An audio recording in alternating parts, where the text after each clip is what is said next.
أعوذ بالله من الشيطان الرجيم بسم الله الرحمن الرحيم الحمد لله رب العالمين والصلاة والسلام على أشرف الأنبياء والمرسلين خاتم النبيين أبي القاسم محمد وعلى أهل بيته الطيبين الطاهرين المعصومين المظلومين الذي أذهب الله عنكم الرجس أهل البيت ويطهركم تطهيرا. Assalamu alaikum everyone and welcome to our Quran session. Alhamdulillah, we have been continuing our talks into Allah's name Ar-Rahim, and we had some very important insights last week.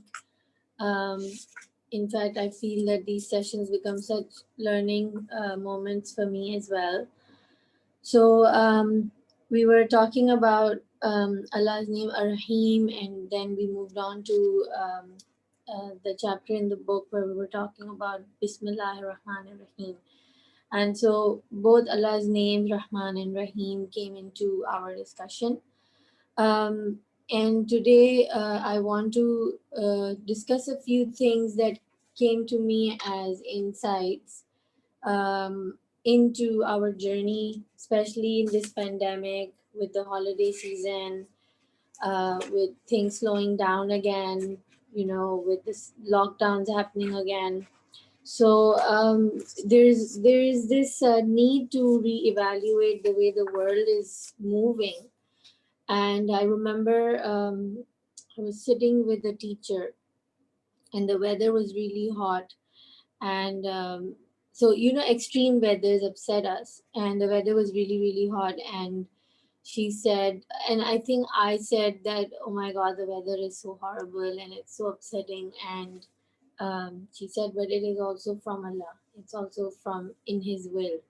So the thing is to bring that awareness moment to moment, and to say that in reality everything is truly in Allah's will, in His hands. Everywhere we turn is the face of Allah.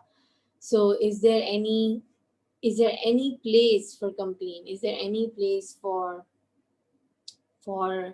uh, finding something imperfect? And that is where the open-hearted people are blessed with something which I would like to say, that although the outside may be chaotic, they find deep peace within. And the people of Arahim, the ones who open their heart, are like the ocean, where the waves are always moving and there may be storms outside. But when you dive deep into the ocean, when you swim into the deeper layers of the ocean, it's always calm. There are no waves, there are no storms. So if we could access that part of our existence where we can find that deep peace, where the outside can be as chaotic as it may be and may seem, the inner world finds its stability. And how can we do that? How can we reach that place? So last time we talked about letting ourselves be, giving ourselves the time to grow, and giving ourselves the permission that it will take some time. These things take time, and these things don't happen overnight, and we're in a journey, and there is a growth. And we even mentioned that um, even a baby takes 9 months, so we have to give ourselves that time to be aware, to watch, and then find that pause, and then connect with our source and find that intention where we can seek help from Allah subhanahu wa ta'ala. So with Arahim, there comes a place of connection with the source and setting of the intention.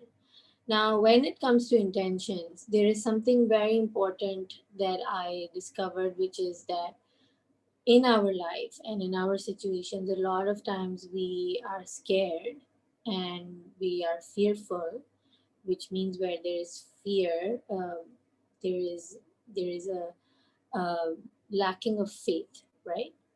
And again, I say that we want to analyze all of these states of the heart, not from a place of guilt, not from a place of shame and blame, not from a place of saying, I'm not good enough, or I can't uh, cope, or why am I not able to do this?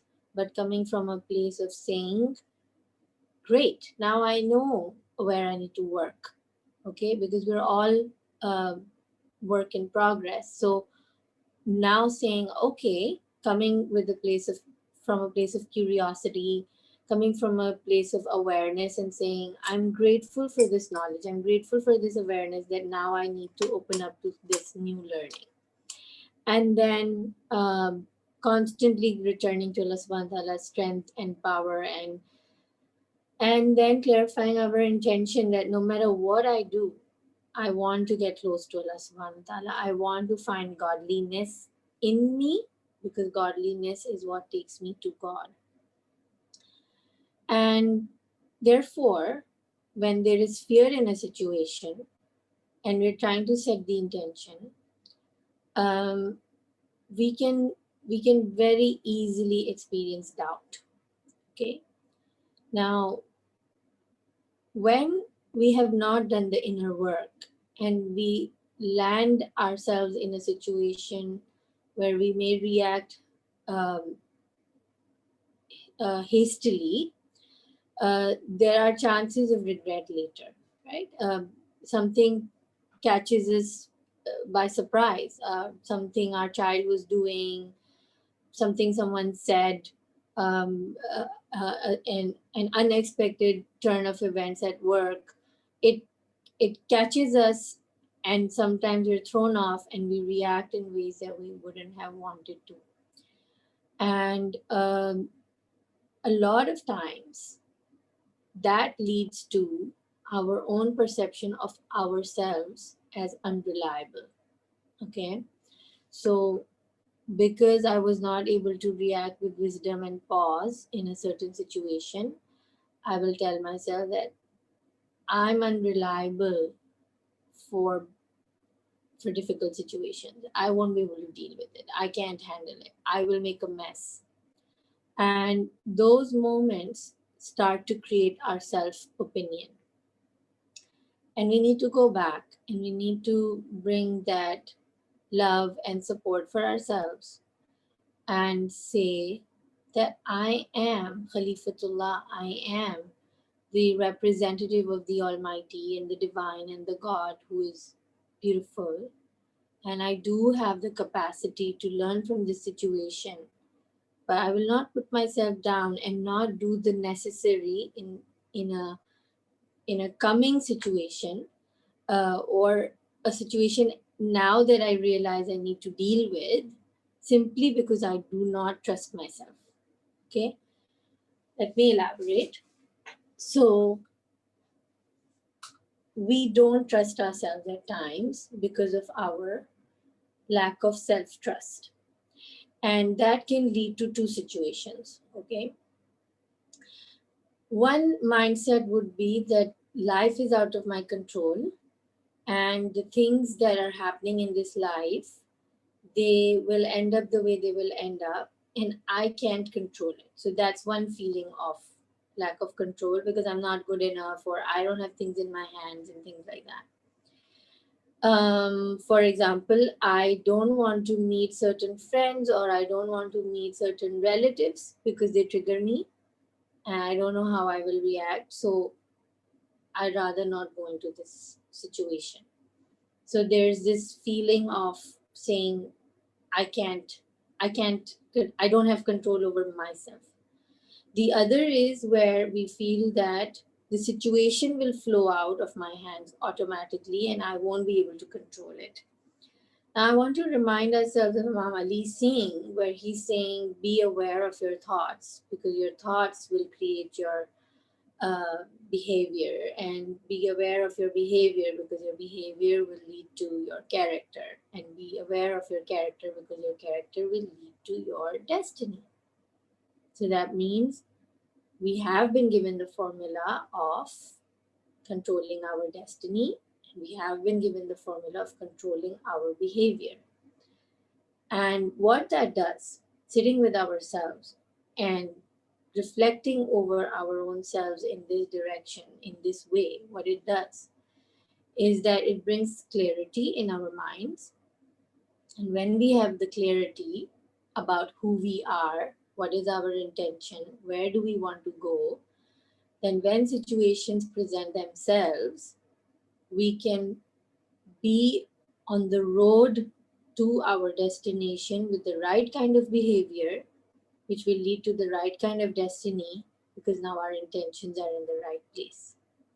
And therefore, it's important that we spend a little bit of time every day with ourselves so that when there is clarity of intention, we will not be having self doubt. We will not be lost about what is my intention about life, or what I want to do about my life, or where is it all leading to. And it gives us that clarity to behave in a certain way in a given situation. Now, I think I've given a lot of theoretical um, work around this idea. And what I want to bring in here is that if we live with a sense of lack of control, then we are actually giving up our right to free will. And if we give up our right to free will, then we actually feel like puppets in the hands of God. And that would not make any sense, because then Allah subhanahu wa ta'ala's idea of consequence, of how He's explaining to us the consequence, doesn't work.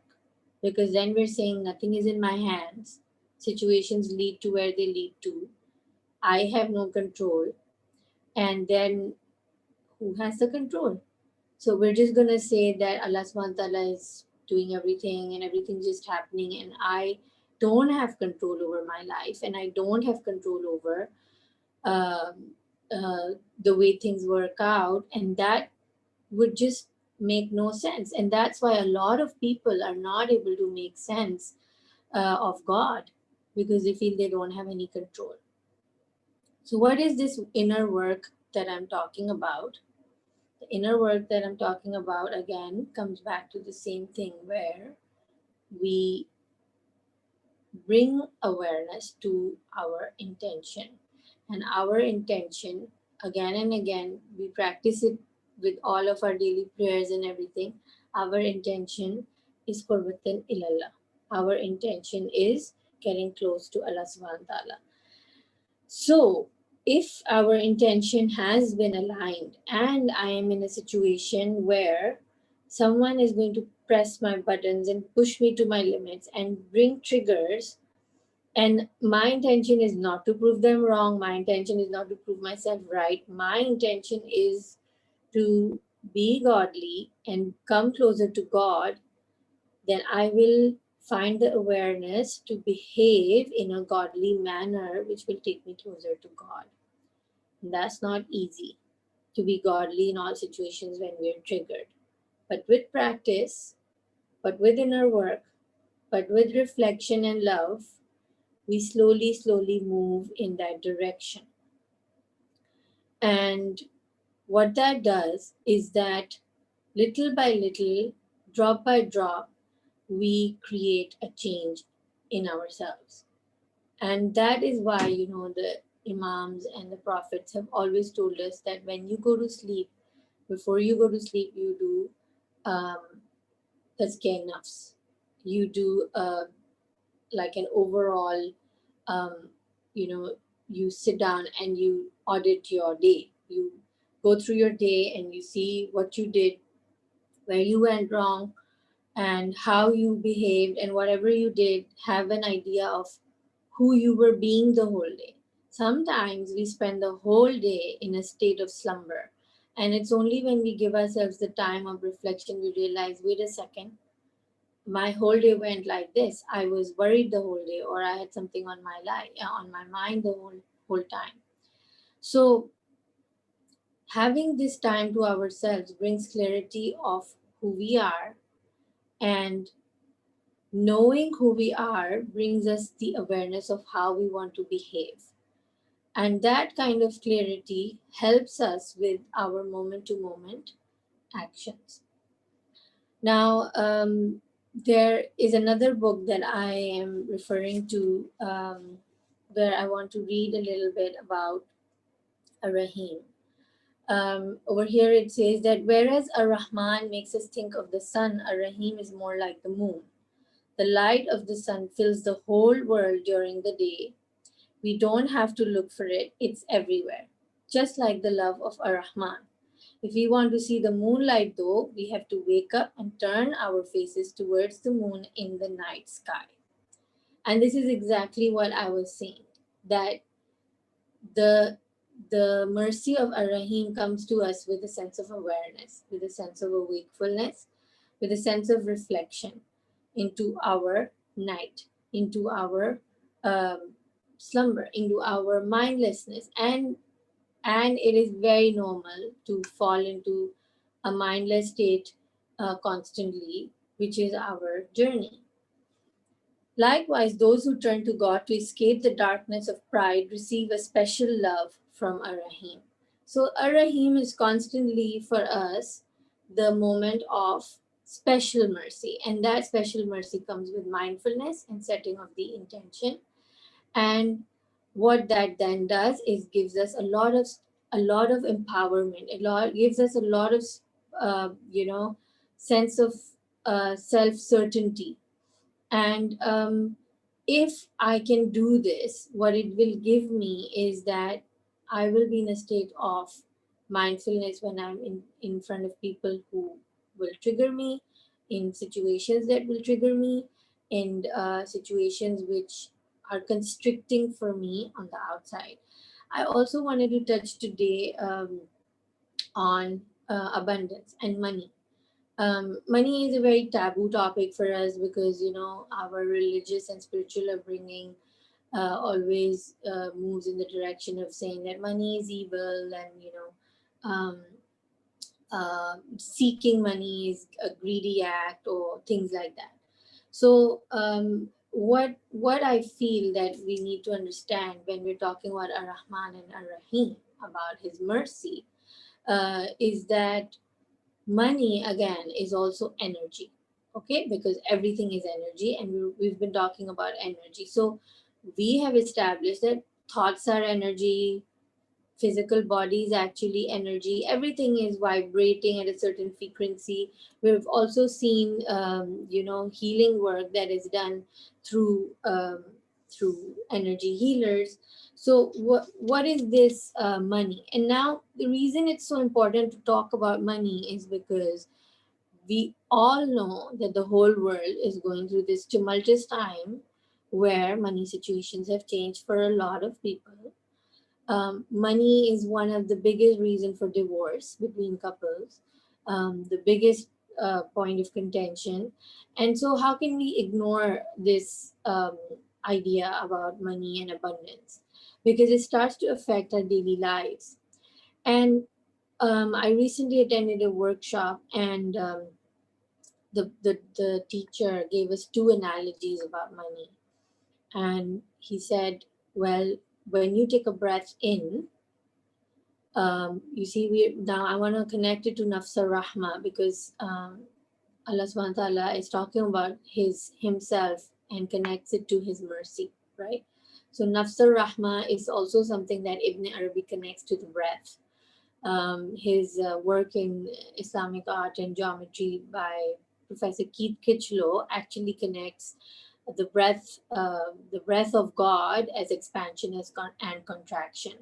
So we go through states of expansion, sometimes in abundance and money, and sometimes we go through contraction when it's tightened, and Allah's talking about the tightness and the expansion of rizq in the Quran.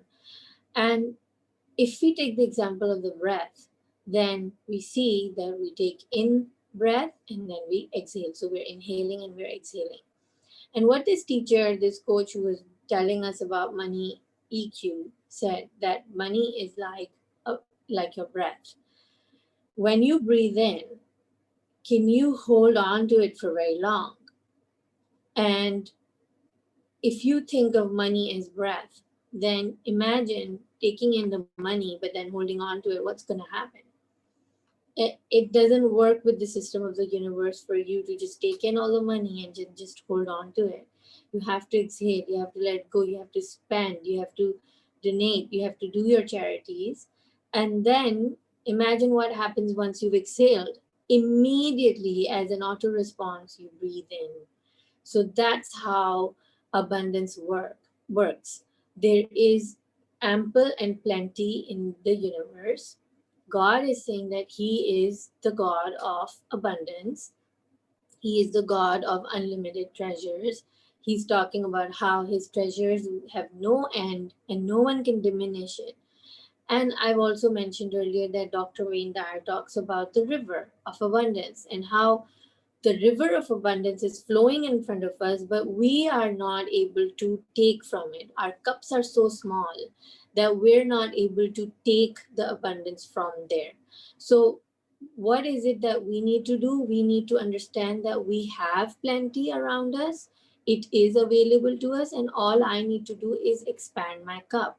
And expanding our cup means to connect with this idea that I am connected to my source who is unlimited, just like the breath. He is providing, He is the giver, He is the Razik. And just like we breathe in and breathe out, the abundance in life also has its natural rhythm. If we affected with our thoughts of limitedness, if we affected with our beliefs of not having enough, that's when this abundance gets affected. And therefore, it's very important to believe that abundance is working for me, just like my breath works for me, just like God gives me my breath. My risk and my, whatever is meant for me is reaching me. And there is no entity, no power in the world, whether it's your boss who wants to cut your pay, whether it's, um, you know, you're doing a business and your partner is not doing work well, or whether because of COVID there has been unemployment. All of those reasons, they come as the face of God. They come as a message for us in our soul's journey. But then abundance in itself has to be accepted as always available to us.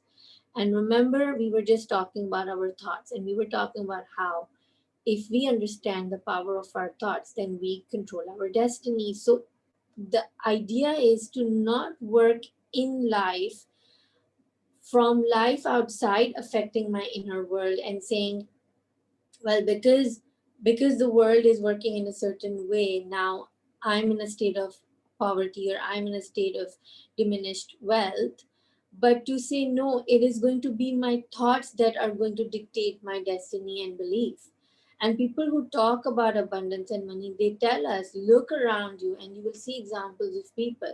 Some people don't work very hard but earn a lot. Some people are not very smart but they earn a lot. But there will be a lot of people who are toiling away, studying away, taking exams after exams, but not landing in the right jobs. So in the end, there is a grid underlying our life, which is something which we're not seeing, which we're not realizing. But it is the belief system, it is the thoughts that we hold that is creating our life on the outside. So we don't want life happen to us, we want life happen for us through our own right of self-determination. And before I move on to explaining further ideas, I also want to explain that Allah subhanahu wa ta'ala understands that if He takes away the right of self-determination from us, then that would be oppression. And I was just watching this show Crown, right, on Netflix, and they were talking about the IRA, right? The Irish people who were fighting for their right for self determination. And a question came to my mind, and I said, why is it that a whole nation can unite on the idea of wanting the right to self determination? Why is it that collectively human beings want the right to self determination, having their own choices, having their own ideas, having their own say in the way they do life? Is because we are hardwired to have this right to determining our destiny. And for that, Allah subhanahu wa ta'ala cannot be an oppressor. He cannot be controlling us to the limits where we feel we're being oppressed into being controlled. But if falsely we were we were taught these ideas, if falsely we were drilled with ideas of Allah deciding everything for us and constantly saying that, things are not in our hands, then that takes away our right of self determination. So on the outside, we might think that we're free people living in a free country, democratic, we have a right to put our votes and whatnot. But what good is all of that superficial facade of feeling like you have freedom when you yourself on the inside don't feel like you have any control over your own life or your own right to self determination? So we have to understand that a lot of beliefs were put into us that have stifled us, that have stopped us from taking this right in our hands, this taking this control in our hands of our life, where we must understand that we can determine what happens on the outside. And so the same thing goes with abundance and money. And just like I said, that if you breathe out, automatically you breathe in. The only thing that will block this breathing in is going to be a false belief, it's going to be a false idea.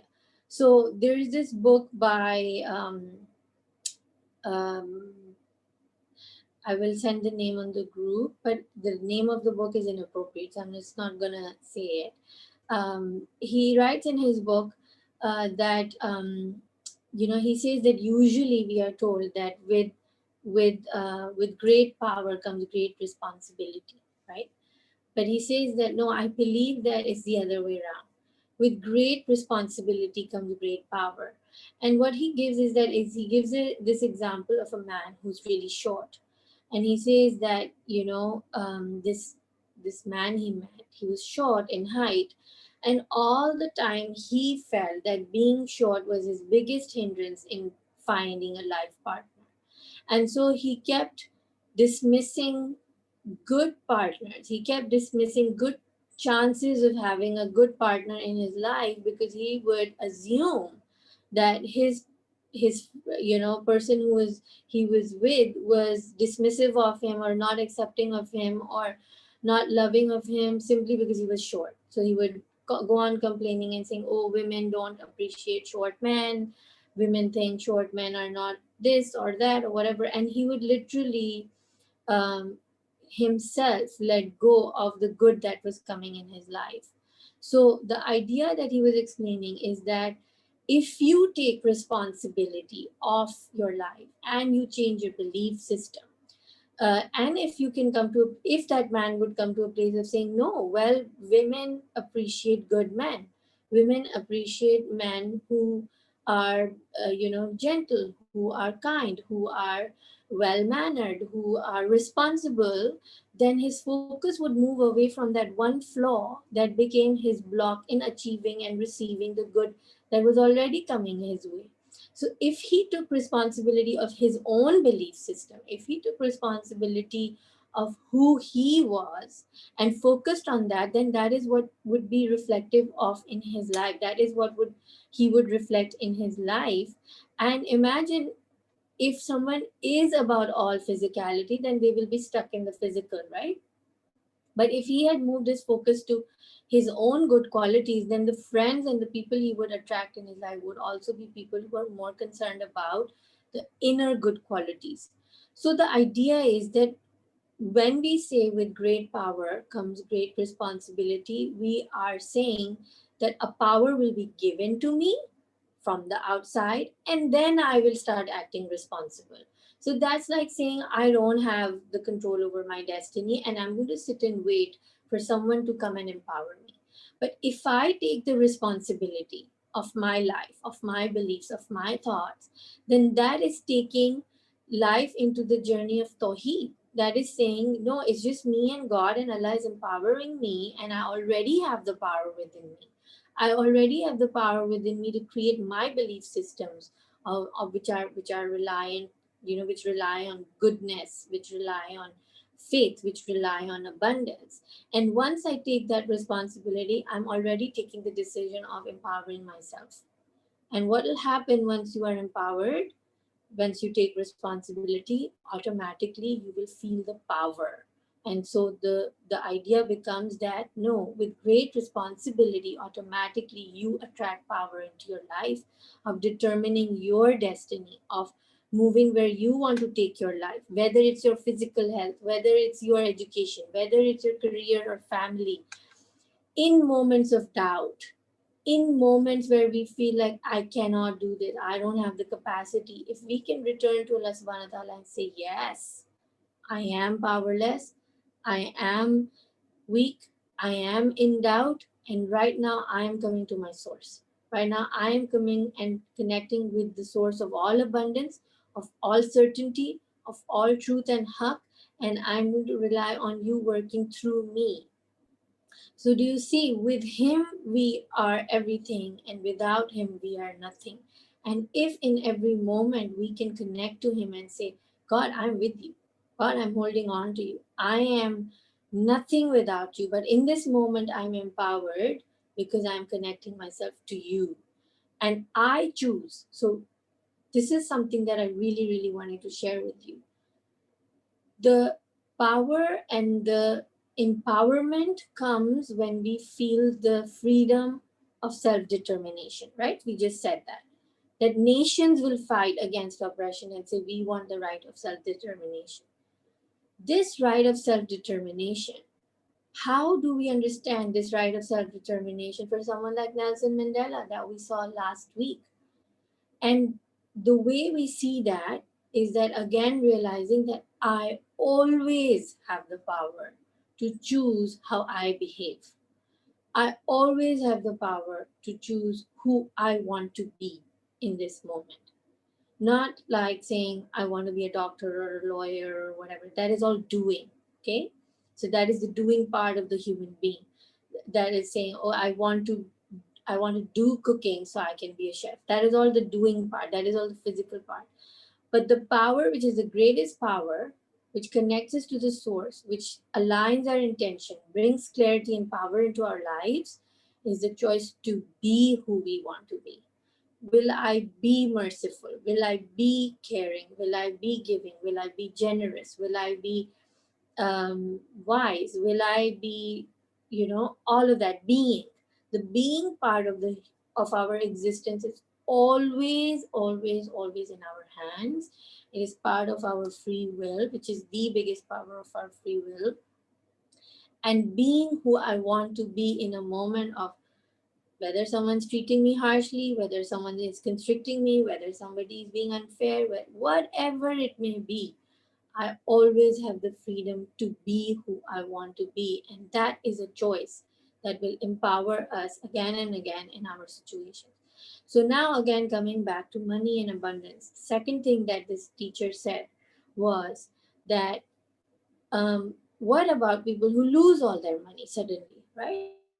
A lot of people went through a lot of difficult situations this time when in this year. And what about losing all of this money? Like, you built an empire, or you came to a good stable base, and suddenly everything's falling apart. I've heard stories of people who let go of their jobs and they said, okay, now I'm ready to start my business, and suddenly they invested a lot of money or took loans, and then COVID happened, and it was really devastating for a lot of people. So what do you do then? What do you how do you empower yourself and believe in abundance in a situation like that?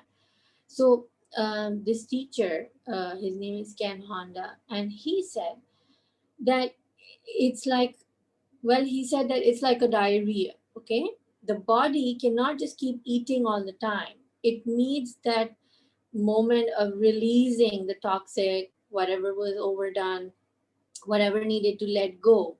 And so that also is like a cleansing. That's also like a detox. So, he gave the example of a diarrhea, that when a glitch happens, when certain things go out of line, when, within our abundance alignment, then those moments come. And when that happens, it's like sneezing, right? We're breathing, and then there comes a time when we're sneezing, and we're letting go of all these toxins. We've let go, and then again the process can start of, nourishing and feeding and all of that. But what happens in that time when we're going through those moments of, like, and metaphorically, excuse me, if we're going through those moments of diarrhea, then we are actually releasing what was not needed. But then what happens? Do you cling on to that moment of sickness and say, I'm going to stay in this state forever? Do you take that as your final destiny? Do you take that as your last moment? Do you take that as the only biggest moment in your life and say, now I'm sick, now I will never recover? No, we bounce back. We do everything to recover. We take all the measures, we take advice, we talk. But where is our belief in all of that? Do we believe that I'm going to stay in a state of a bad stomach forever? No, we don't. And in the same way, if something about abundance has gone wrong in our lives, which is put us in a tight situation, through gratitude, through thankfulness, through remembering and believing in Allah's abundance, we bounce back and we go back. So a lot of these teachers who teach abundance, who teach, having faith and all of that, if you hear their stories, they tell you that I never made it big until I lost my businesses completely, like 10 times.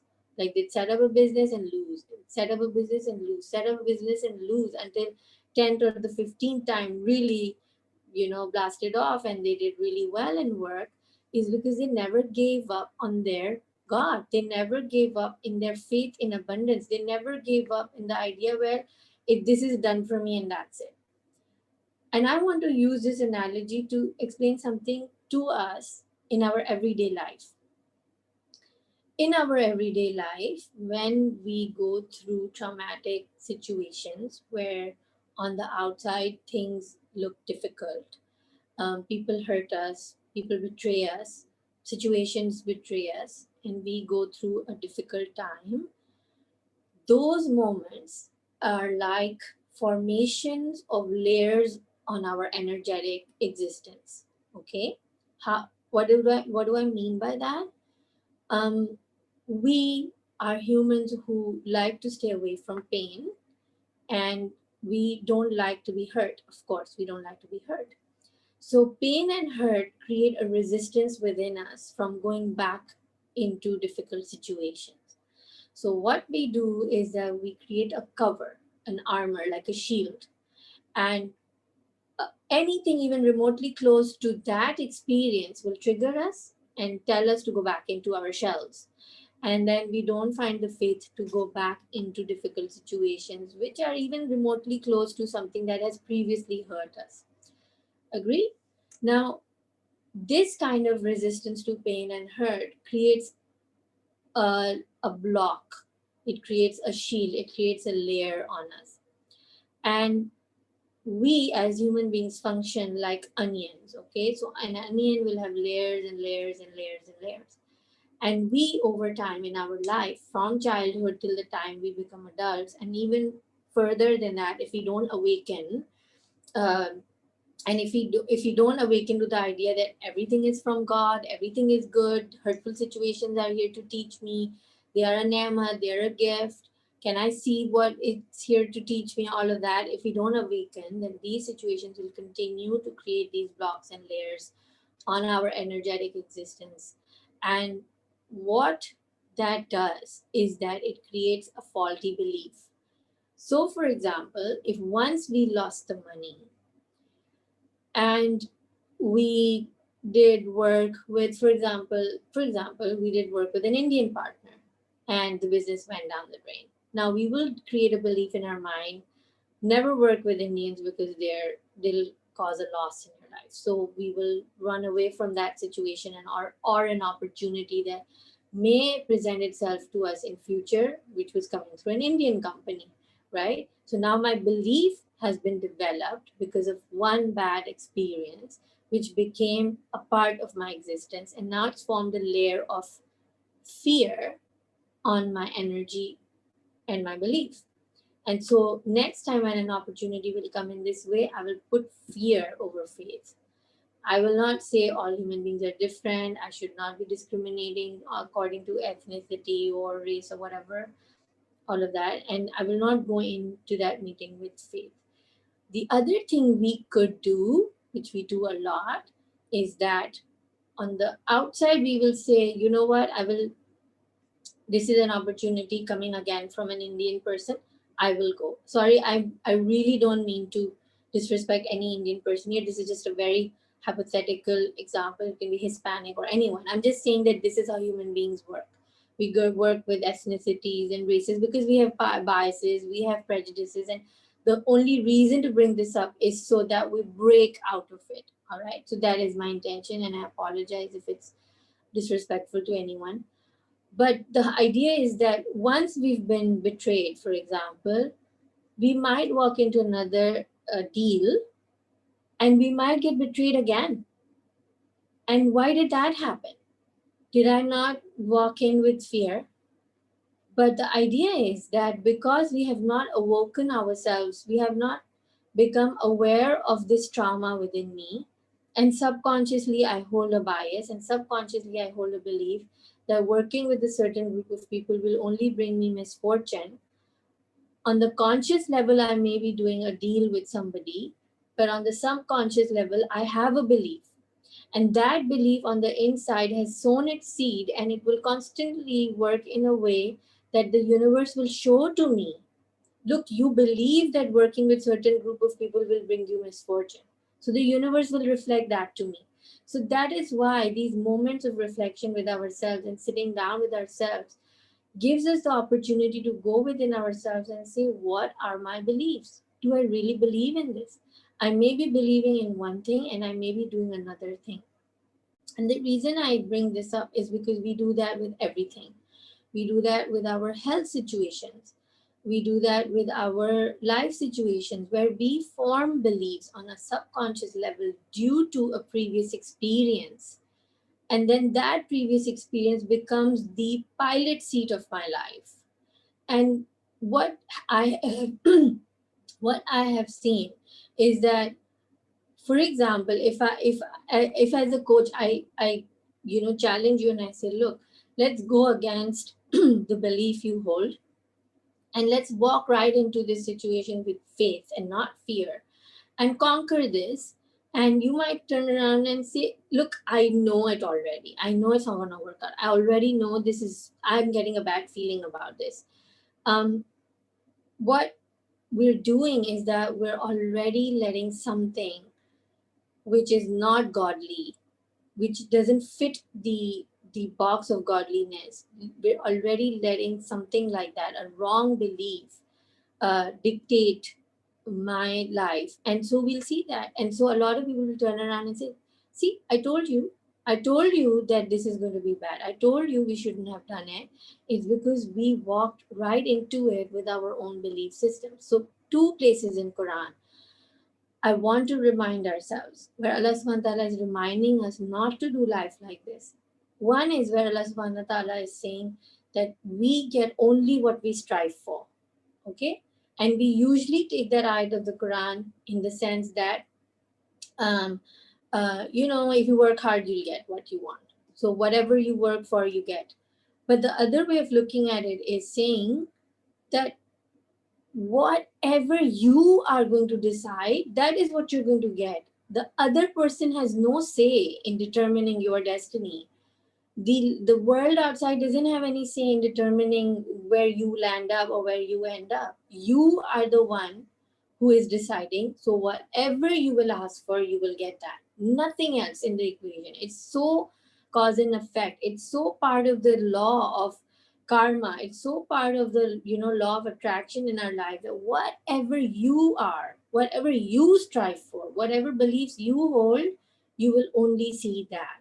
And the other place is where Allah subhanahu wa ta'ala is saying that, when my servant calls upon me, ud'uni astajib lakum, I answer back. I answer, I respond to my servant's call, right? So how is it possible that we are asking for certain things but we're not getting those things? We're asking for abundance but we're not getting. It's because Imam Ali is saying in Dua Kumail, oh Allah, remove those sins from me that become a block in my blessings. So what is that? what is that sin? That sin is having a faulty belief in the Tawheed, of believing in Allah's abundance, of saying, no matter what doubts I hold, no matter what um, uh, what people do or say, I have faith in my Allah's direct help and nusrat and abundance and risk, because whatever is written for me cannot be taken from me, right? And it will come from whatever means and source of whatever Allah has chosen, but it will reach me and it cannot be taken away from me. What that does is that not only does the difference in the belief and the difference in our um, thoughts create a physical change in life on the outside, it starts to work on a very quantum level, cellular level, molecular level, and it starts to have an effect in our life. And I recently narrated this story um, to someone that, which I repeat very often, is that every thought and every word has an effect on the way our life turns out. And we've been told by sages that if we knew the effect of our thoughts, we would not let a single thought go by without examining it. So the story I tell is that somebody's sick and the doctor is trying to heal and they can't heal. So the people they call uh, a spiritual doctor, who's doing scripture and reading out, um, religious stuff to heal the person. And the doctor is very contemptuous and he's very disdainfully saying, I have advanced medicine and I couldn't heal. How can you heal with your words? And um, and this spiritual doctor calls the other medicine doctor a donkey. And that really upsets that doctor. And the doctor says, how dare you call me a donkey? And his blood pressure goes up and all of that. And the spiritual doctor says, look, I just said the word donkey, and look, your blood pressure has gone up and you've got a headache. So, literally, one word can change your physiology. Your whole physical existence has changed because of just one word I said, which was negative. In the same manner, my positive thoughts and my positive words can have a positive change. So, if we can start small and start changing all of these negative things that we might start noticing within ourselves with positive thoughts and ideas, we can completely change the direction of the way of the place where our ship is going. We can completely change the direction of our destination and reach a place of self determined destiny. Where do I want to go? And it won't be a journey which is in everybody else's hands. And a lot of people say that when we have confused thoughts, when we don't have the clarity in our mind, that is like giving the ropes of your, that is like giving the driving wheel of your car to not one person but 10 different people. So you have contradictory thoughts and you have contradictory beliefs, and then each belief is going to be working in different directions. So life will feel a confused mess where sometimes it's good and sometimes it's not, and sometimes things work out and sometimes they don't, and then there's this lack of clarity in life. Where is my life heading? There's confusion.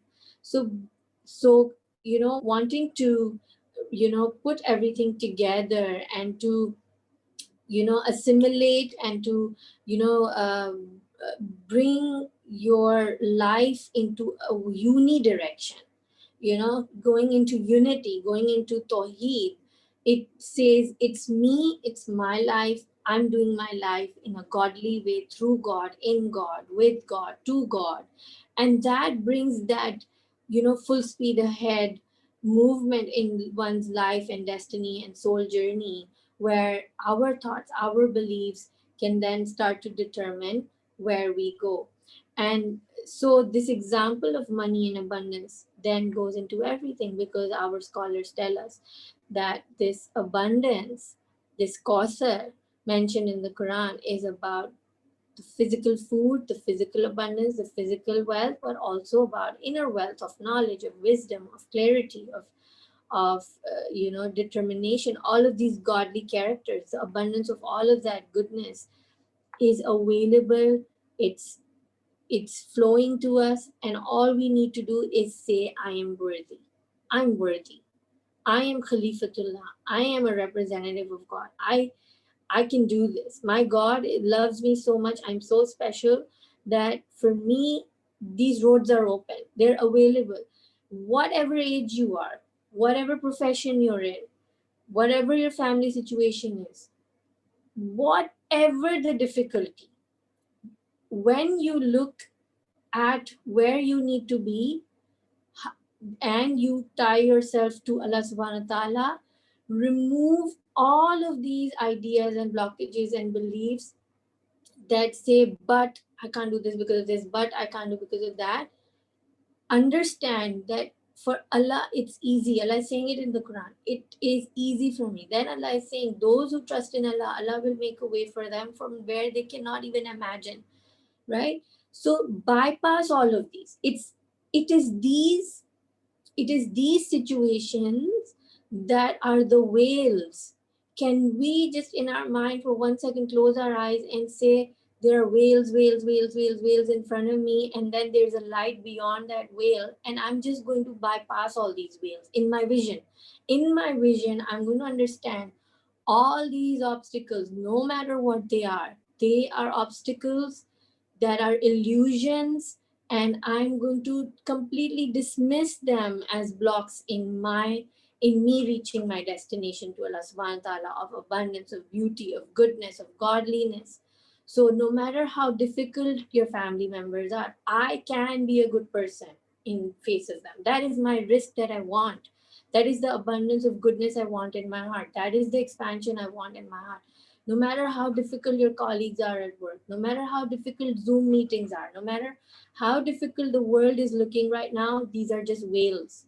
These are just whales giving us the illusion that your reach, that your accessibility to the abundance of God is difficult.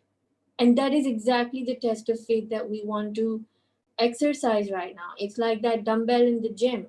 Exercise that muscle of faith and say, no, this will not get in my way. This will not get in my way. This is not get in my way. My source is directly with Allah.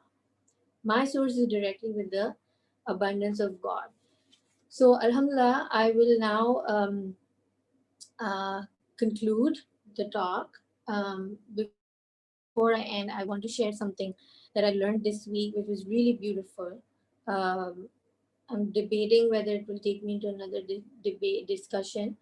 But we have discussed in the past again and again, and I will do it now again. It's always a good reminder that Allah is saying, whatever good you do it to yourself. And whatever bad you do it to yourself in the Quran, right? Now, that's a whole discussion, and I've done it before. But as a reminder, the soul can never be destroyed, and the soul can never be. I cannot add anything to anybody's soul. The soul is your soul property. Okay, I don't have access to your soul. I cannot hurt your soul. Just like it's easy to keep bringing in Nelson Mandela's example that nobody could harm his soul. His soul went where he decided it needed to go, right? So no matter what the outer situation was, that man decided who he wanted to be. So he used his complete right to his self-determination. He used his right to become who he wanted to be. Even in a prison, he knew his freedom of choice to become the person he wanted to be. So that means that nobody could harm him. He decided what harm comes to his soul, right? So the decisions lies with us. In that scenario, if we completely understand that nobody has access and nobody can harm me and nobody can do good to me, then we can also understand that when nobody can do harm to me, do I even stand a chance to forgive someone? If no one can harm me, then I have really got nothing to even forgive them. I can't forgive them for something they didn't do. Truly, in reality, when nobody can harm me, then truly, in reality, I don't even have the right to forgive anyone, because truly, the only forgiveness that I can do and give is myself. Okay? So, any harm in life that I can actually truly do is to myself, right? Salam to nafsi. The only harm I can do is myself. And so, this talk today was all about finding the love within our hearts. And when we discover the faulty beliefs and the faulty thoughts and whatever we might get our awareness to in our life, that I'm doubtful or I don't trust myself or whatever, then bringing that awareness and saying, I forgive myself and I move on. I forgive myself and I move on. I forgive myself and I move on. And not wallow in the idea of how can I be living like this? How can I be like this? Right? So that's why um, the forgiveness, the true forgiveness, is only something that we can give ourselves. And therefore, I would invite you all for self reflective moments of love, acceptance, forgiveness, and connection, and realignment with our intention, so that we can take the power back in our lives, and we can become the pilots of our planes, and we can become the shepherds of our life, so that we can take our life in the direction where we want it to go. So I'm gonna end the talk here and put our hands up for dua. Bismillahirrahmanirrahim. O Allah, we come to you as flawed humans, weak humans. O Allah, whatever I said here, please accept, and whatever mistakes I may have done, please forgive, and make it worthy of goodness, make it worthy of change, make it worthy of um, goodness for everyone, and remove the faults and flaws that enter this talk because of my own weaknesses, Ya Allah. Ola, I ask you to heal our hearts and give us the expansion so we can go out in the world with confidence, with the confidence of goodness that we can spread, Ya Allah. Give us that light which is yours. Make us the vessels. Enable us to be the vessels of your goodness and light, and let us be the means of doing the good that we were meant to do in this life. Oh Allah, do not send us back without us fulfilling our purpose, but it is your promise that we are striving and we are reaching you, O Allah. So we keep our hopes in you. We come to you with all of our hopes, O Allah. Whatever trust we have it is in you and you alone. And we have our reliance in you, Ya Allah, that you will make this journey successful and fruitful, so that we return to you with smiling faces in a union that is going to be more beautiful and far beyond our imagination. O Allah, let us experience that union in this life as your mystics and Aulia and Urafa have experienced, Ya Allah. We want to dream high so we can reach our dreams, Ya Allah, and this is our dream. O Allah, hasten the reappearance of your Savior and bring peace and healing to this world. Amen. I'm going to stop the recording now. Um,